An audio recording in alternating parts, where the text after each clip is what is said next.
All right, hello everyone. Today we're going to go over the audience and purpose content assessment for grade 10 English and grade 11 English, also known as AP English Language and Composition.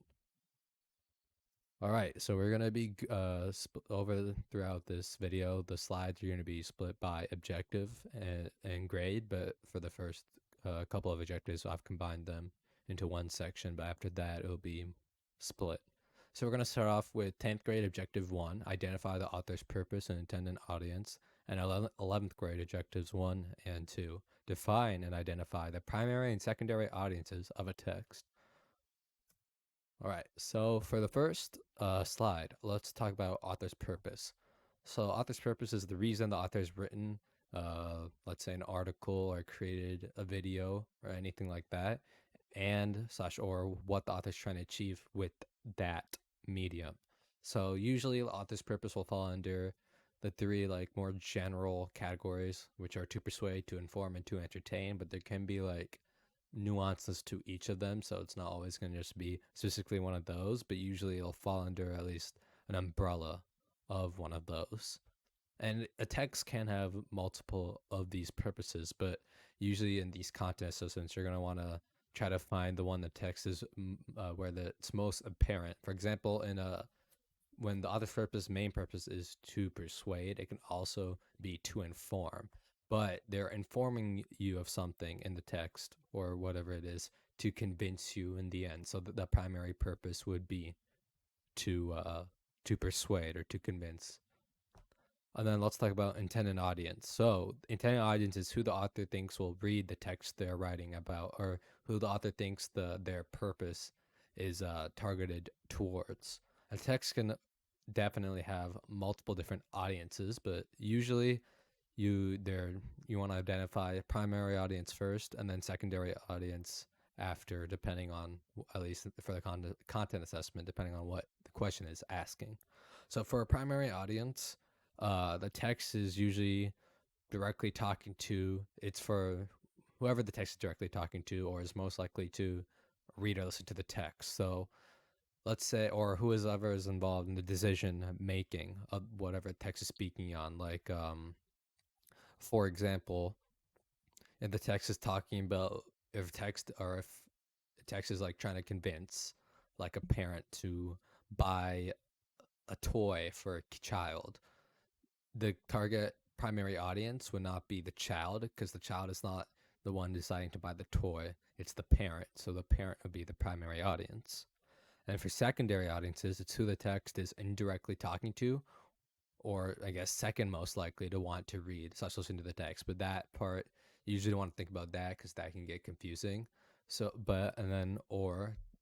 who influences or is affected by the decision making of the primary audience. So for the example I already gave, the secondary audience would be the kid, because while yes, the parent is making the decision whether to buy the toy, so that makes them the primary audience. The secondary audience would be the kid, because they might, be able to convince the parent to buy the toy, and they're still involved in decision making. Because if they want the toy, the parents will buy it. If they don't want it, the parents won't buy it. So, and then some ways to like specifically determine the intended audience, just look at like where the text is published. For example, if a text is published on a news article, let's say, or if the text is a news article, the primary audience would be whoever's most likely to read that news, or whoever's likely to read that news article. Like if it's online, it might be younger people. If it's a newspaper, it might be older people. Or if, let's say, it's a children's book, then obviously the intended audience might be children or parents with children. And then also you want to look at the type of language and tone. And we'll go over more on that a bit later in terms of formal and informal tone and references, examples that are used in the text. So for type of language, like if there's more slang being used, then obviously the target audience would be more younger audience, teenagers maybe. And for examples and references, let's say the pop culture references that refer to things that had happened in the 70s, that's that means the intended audience is more likely to be an older audience. Well, if it was pop culture references from 2010s, it's more likely to be young adults or people in their 20s. And also look at words and phrases that allude to the audience's demographic.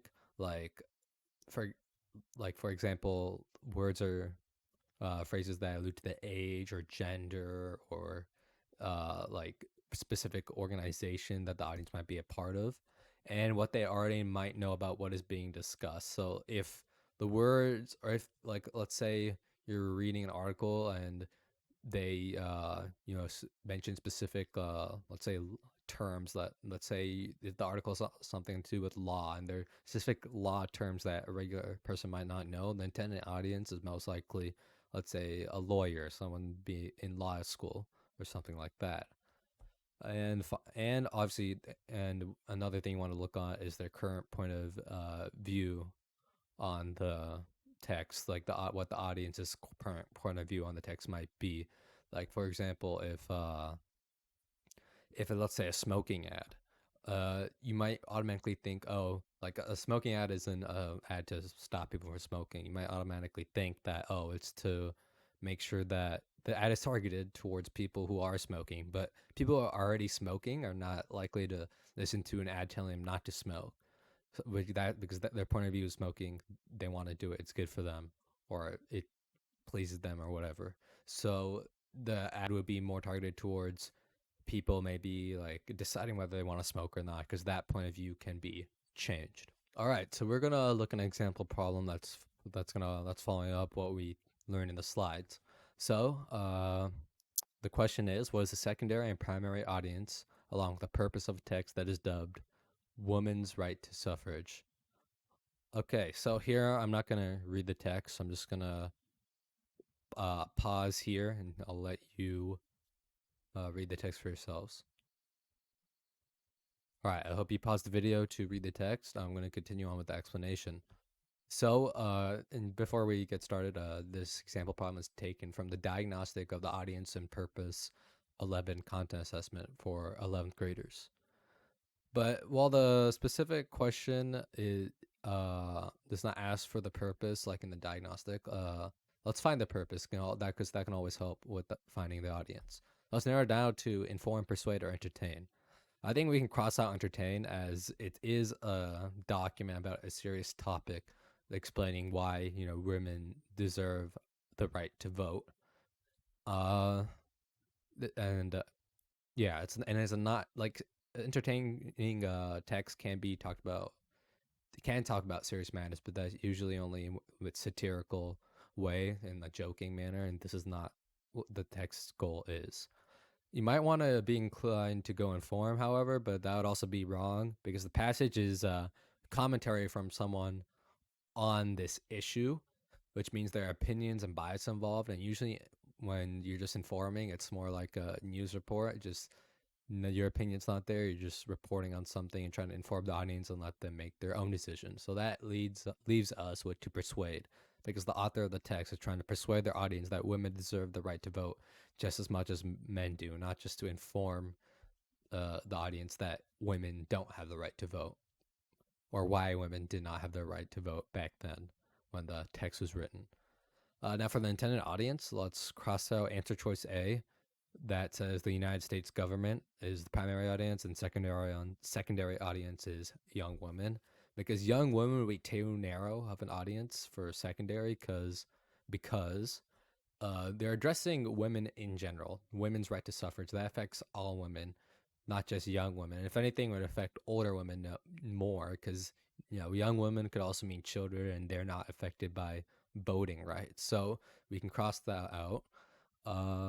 We can also cross out B, as there's only one slight reference to African Americans in the last paragraph, but they're not.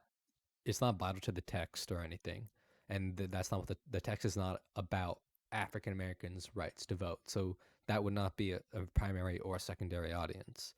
And then after this, we'll just go straight to the answer. The answer is D, because in the very first words of the passage, the author addresses the audience as friends and fellow citizens. And this allows us to determine that citizens as a whole is the primary audience, not just women, not just men, not just like a specific group, all citizens. So we can determine from that D would be the answer. And also the secondary audience would be policymakers, because if they were and it wouldn't be the primary audience, because if they were the primary audience, the way the author states the whom the passage is written to would be more formal, like the tone would be more formal, and obviously they wouldn't address in the passage they wouldn't address the audience as friends and fellow citizens. It would be, like I said, more formal. They would say like dear senators, or something like that. I think that's it for this example problem. And before we end off, it wouldn't be C, because we know they're not addressing female citizens only as the primary audience, and male citizens would also be part of that primary audience. And going back to D, if policymakers were a primary audience, then it would be this letter, I guess, would be more like an organized list of demands of what they want to be changed, instead of like a persuasive thing of trying to, use more, I guess, emotional appeals to convince like a larger audience that are just regular people. All right, so we're going to move on to the next objective for 10th grade content assessment. So if you're taking 11th grade content assessment, feel free to skip if you already know this. If not, stay for a review. Identify, so 10th grade objective 2, identify how the author uses language to address the particular beliefs or needs of an audience of a text. All right, so depending on who you're communicating with, or depending on who the author is communicating with, how they communicate will be different. The tone, the language, the diction, or vocabulary will adjust depending on who the audience is. For example, you're not going to talk to your parents the same way you talk to let's say, your best friend. How you talk to your parents, you're not going to really use slang. You'll be more respectful with your tone, and your language will be different overall. One of the best ways to discern between different types of language or tone is looking at formal language versus informal language. So going over this, breaking this down real quick, informal language will often use contractions such as don't, can't, wouldn't, hadn't, haven't, whatever, while informal language or formal language will more likely not use contractions, usually spell out the word completely, not use abbreviations. Next, informal language is often uses idioms. For example, it's raining cats and dogs, while formal language will probably just say the actual meaning instead of using idiom. Like it will rain very hard. And then also, informal language is more likely to use imperative sentences, so like commands, while formal language is more likely not to. For example, in informal language, you might say, do not talk to me, while in formal language, you might say, please do not talk to me, or like a different way to say do not talk to me, but including like that please. And also, informal language often use slang, while formal language will use, the actual definition words, words you'll often find in a dictionary and not in Urban Dictionary. And finally, informal language will often use active voice instead of passive voice. Passive voice will often be used in formal language. For example, let's say active voice would be reports. Reporters write news articles, while passive voice would be reports are written by or news articles are written by reporters. So in active, you're saying that a noun is doing something, while in passive, you're saying a noun is being done by someone, or something is being done by someone. And then next, you also, after analyzing for a formal and informal language, also think of audience. If you're formal language, you'll use to write, like let's say if you're writing something to your boss, while informal language, let's say you're writing something to your friend. But you also have to analyze tone, which is the author's attitude towards the subject. So if the author is, let's say, critiquing a restaurant for, let's say, harmful like substances they put in their food, then their tone might be harsher. While if the author is, just informing someone on different options of a restaurant, then their tone just might be more neutral. And if they're trying to persuade you that this restaurant is very good, then their tone would be more kind in a sense. And then also, we want to look for like the connotation of certain words the author may use. For example, let's use our previous example. The author is critiquing a restaurant. They might use the word the food was bland if they were just maybe more neutral tone. Uh, but if they're critiquing it harshly, they might use the word the food was disgusting or the food was distasteful to convey a more harsh tone about what they're talking about, because the writing piece they're working on is a critique, not just to inform the audience of, you know, what the food there might be like, or just informing them on the food options. And finally, always remember to look for a specific group of people the author is talking to, and for the specific purpose of that text, as that will allow you.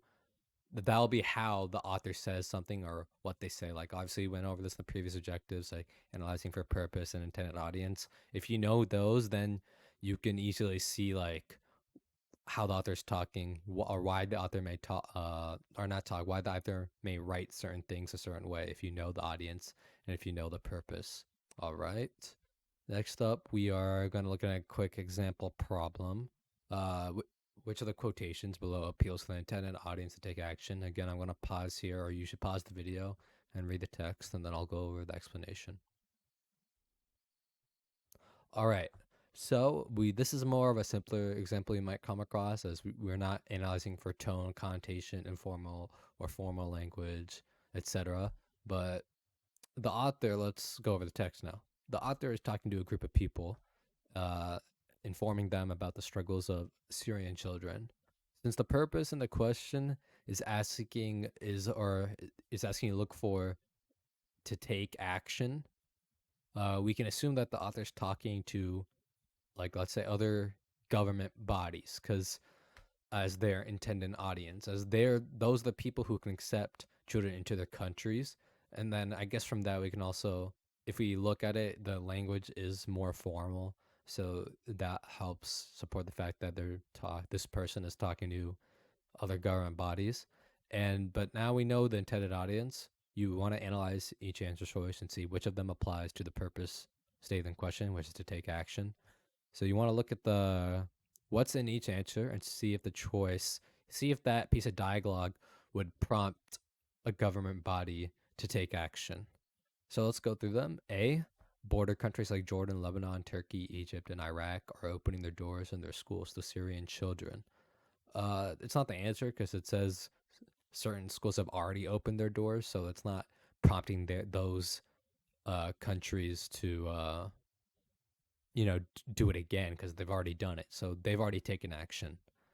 And then for C, every year that's missed will cost them dearly in terms of lost opportunities for themselves, their families, and their country. It does not prompt, uh, other governmental bodies to take action. It just makes them sympathetic, but it's not saying you people or you guys need to do this, or you guys should do this, or these people should do this. And then for D, experts say we risk having an entire lost generation of Syrian children. It does similar thing to C, just garnering sympathy and explaining the effects of what might happen if someone doesn't take action, but not prompting the audience to actually take action. And then we are left with B, which is the correct answer, as it B clearly states that Syrian children need world leaders or other government bodies to take action, which will, hereby prompt those government bodies to take action. All right, we're going to move on to the next objective for 10th grade. Objective 3, identify a counterclaim and explain how the counterclaim addresses the concerns of the audience. So there's going to be this one's a bit shorter, no practice problem, because I find this a bit more simple, so I think an explanation is okay. So to find a counterclaim, you want to first find the main argumentative claim. Think about what the text is arguing for, what the text is trying to convince the audience of, and not like the specific subclaim. So you want to think of the overarching argument, the umbrella argument. After this, you want to think about what argument would directly oppose that main argumentative claim and how it would disprove it. For example, let's say the main claim of an article is phones are having phones during class, or having to being allowed to use your phone during school is detrimental to a child's education. Then the counterclaim would be obviously phones are actually useful for a child's education, and then you want to look for how that counterclaim is used to disprove the main claim in the text. And then using skills in analyzing tone and connotation, language, etc. That's also going to help you find out what the author's main claim is, because it'll help you think about like specific phrases, words the author is using to spread a specific like message or theme or whatever.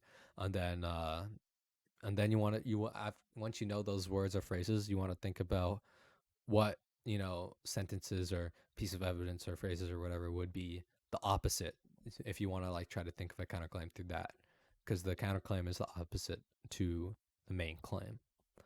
And you also want to and then sorry, I have the bullet point repeated, but final thing, remember the counterclaim is usually going to be stated or alluded to in the text as well, so you usually don't have to like analyze specific words and stuff to find the counterclaim that's not stated in the text, but it's still helpful to do that even if it is to like confirm that you're right.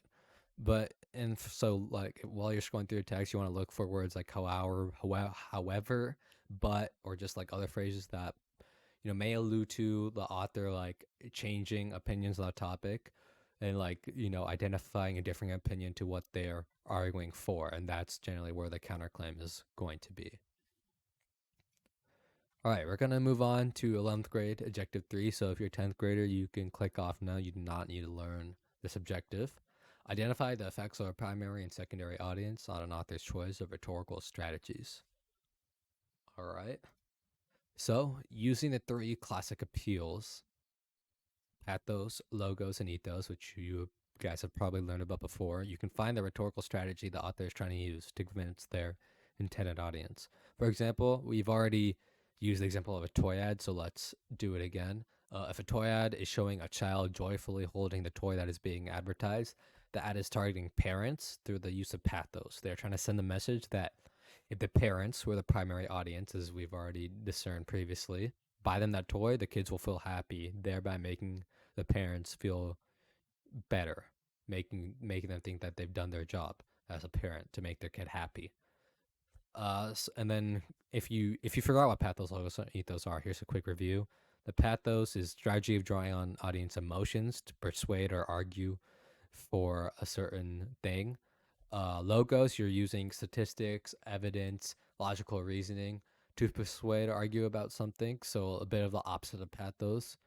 And then for ethos, you're using trust and credibility of, let's say, a person or a group of people to persuade or argue. Like if you're, let's say, you're arguing for a product, then that product is endorsed by a celebrity, that would be using ethos, because people are going to trust and see that celebrity as credible because they look up to them.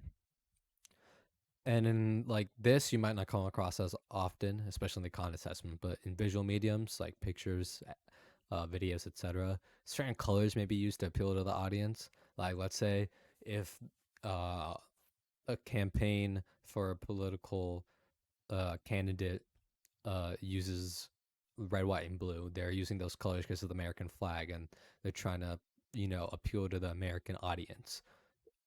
And then another way to use visual medium or use rhetorical strategies in visual mediums is the rule of thirds.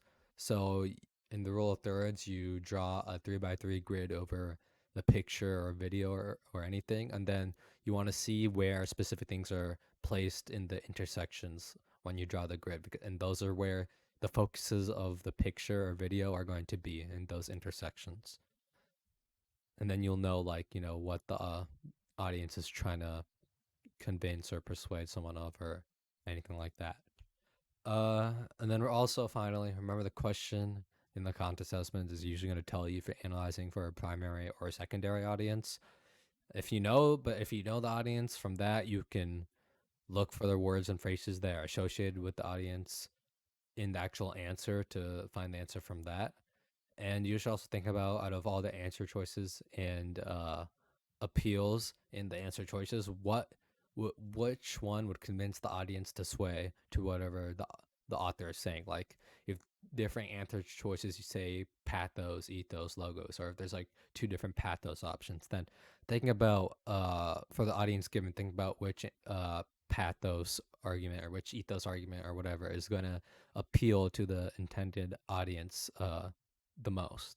And also make sure the answer you pick is specific enough where it's being targeted like only to the stated audience and not being more general or too narrow, because if the answer choice is saying that, oh, it's using pathos, like let's say in a campaign ad, they're saying the ad is using pathos to appeal, and let's say the campaign person being campaigned for is trying to convince, is a Republican candidate trying to convince Democrats to vote for him, then the answer says they're trying to convince Republicans also, then it's not that, because Republicans would already be voting for that person over the, let's say, Democratic candidate.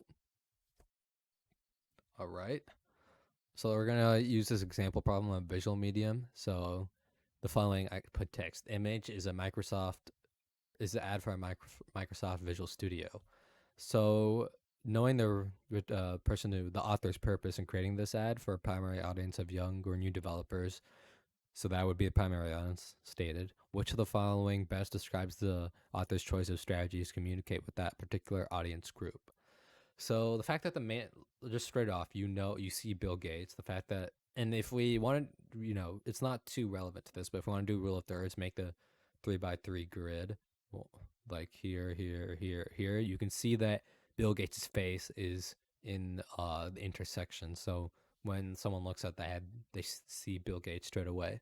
But the fact that the man in the picture is Bill Gates uses ethos to build on credibility of the ad, because Bill Gates is very well renowned, especially, and is the CEO, or I seem to forget, but creator of Microsoft. So people are going to trust him, especially when it's Microsoft, which is his own creation, and also it's specifically a young Bill Gates, because the audience is younger, new developers. So it's going to appeal more to younger audiences. Let's say if it's an old Bill Gates, because it shows that anyone, like the audience is trying to say, can get started and use this application or tool or whatever to develop whatever they want, and that makes them trust the ad more. Also, if we move on, the line in the ad, the inspiration starts somewhere, helps direct young developers to this tool, as it's prompting them to get started on something they're passionate about. So that's a bit more on the maybe pathos side. The main appeal here is ethos, but there's slight nuances. Like there will also be pathos, but usually in the content assessment, you would identify the main appeal, and then you would look for that in the answer choices. But an older audience would not feel the same about inspiration starts somewhere, because they've already been inspired. They don't need something to tell them that their inspiration for something is there, because they've already, at that age, they've probably already started on something. While younger audiences need something to prompt them to find that inspiration. And also the word beginner being used helps build trust within the service. For younger audiences, as they're generally not as experienced, so they might be nervous about navigating complicated developer tools. So the ad calling this a good for beginners is makes the audience trust that this tool will be easy to use for people who are not too well versed with this space, and it'll bring the audience more at ease, and then bring in some pathos to complement the ethos. And finally, as I already went over the rule of 2/3, so we can move on to the final objective. 11th grade objective 4: identify the strengths and limitations of various sources in terms of the task, audience, and purpose. So I know, funny acronym, but I think people who've taken APES, or not APES, AP Lang, English Lang, might have already heard of this CRAP method. So I'm not, again, no practice problem. I think it's relatively simple to understand. So CRAP, this D in CRAP stands for currency. So whatever you're reading, whatever text or source you're reading for the question, think about whether it's consistent with, let's say, the time frame of the situation. So make sure the source is not outdated. If it's talking about, they're trying to, let's say the source is trying to use logos, let's say, and they're using evidence to try to, a survey for evidence to try to prove a point.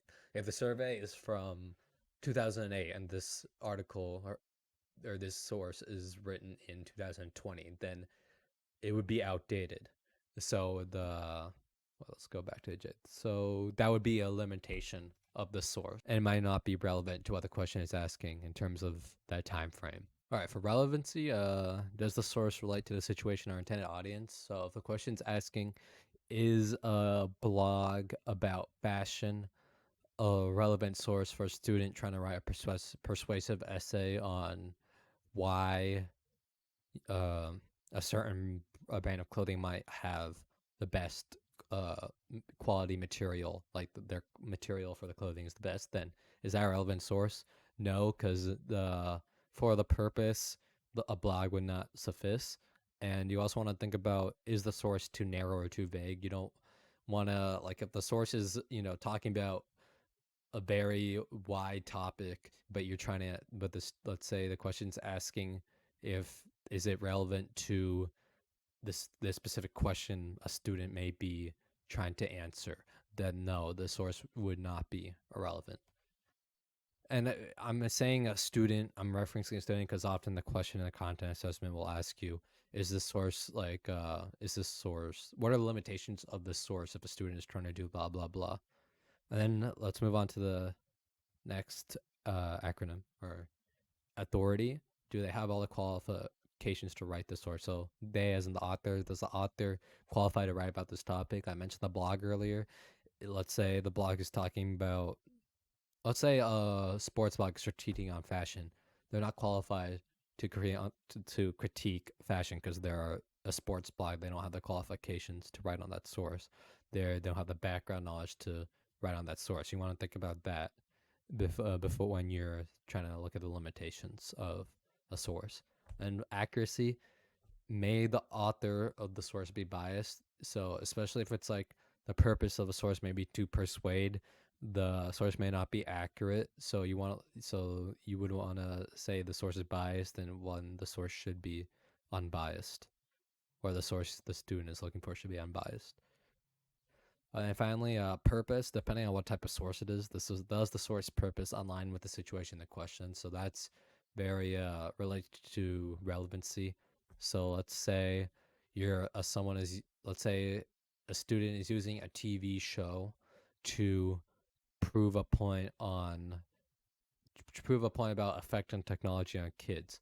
The TV show is used to entertain, so those facts in the show or anything portrayed in the show might be wrong or might be exaggerated. So that would not be a good source to, prove like a persuasive argument a student is trying to utilize. And I guess these quick examples. What is wrong with using a blog to receive your information about daily news? Blogs are often written by people without credentials, so that they don't necessarily always have the right authority. So the information may be unreliable, may often resort to circular reporting, which is, once one source leaks false news, a lot of other sources are also going to report on false news, and a blog is not going to double check if that, not always, but a lot of the time a blog might not double check if that news is false or not. So they might also report false news, whether it's on purpose or not. And also, the sole purpose of blogs is not to deliver news stories. It's usually to entertain, not to inform. So the information may be biased or skewed.